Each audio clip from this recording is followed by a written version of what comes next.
Well, Stephen, the health MEC was inspecting the health facilities in the Buffalo City Metro that were affected by the floods. But those words came from the Minister of Social Development, Zulu, where she said that, she was talking about how important it is for the three spheres of government to actually work in a collaborative effort and also to pre-plan, because she says, these natural disasters are occurring quite often.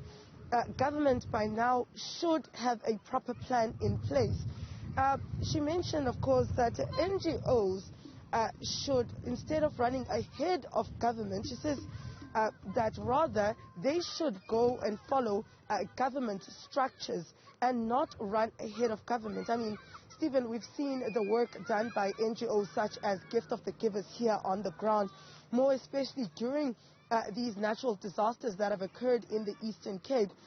Just in December, we saw a storm ravaging through different parts of villages in the former Transkei, and also in late December, we saw that happening as well in Dimbaza, in Alice, near King Williamstown. But Gift of the Givers were there on the ground assisting those people as part of an immediate response. But now the minister is saying that, NGOs such as Gift of the Givers should actually follow government structures instead of going ahead of government. How desperate is the need for help there, Sipha? What kind of things do people actually need? You have 14 people dying in a massive flood. It tells you how bad the damage is. Well, certainly, Stephen.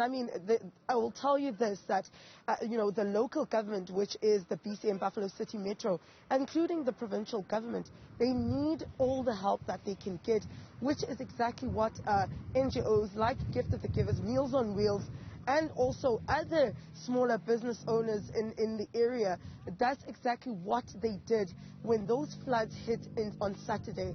On Sunday, just on Saturday on its own, Gift of the Givers were actually on the ground assisting, those who were displaced by giving them sleeping, blankets, mattresses, and also giving them sleeping bags to sleep in. But not only that, providing food. They were first on the scene.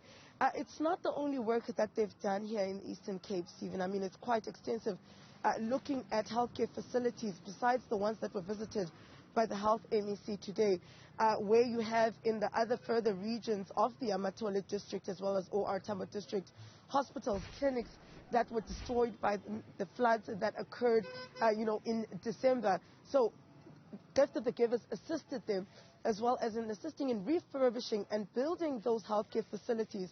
And currently, looking at what the people need, Stephen, mostly it would be food. We spoke yesterday and today, we spoke to some of the people who are being accommodated and housed in these shelters, which are community halls. And they're saying that, they have a shortage of food as well as water and clothing.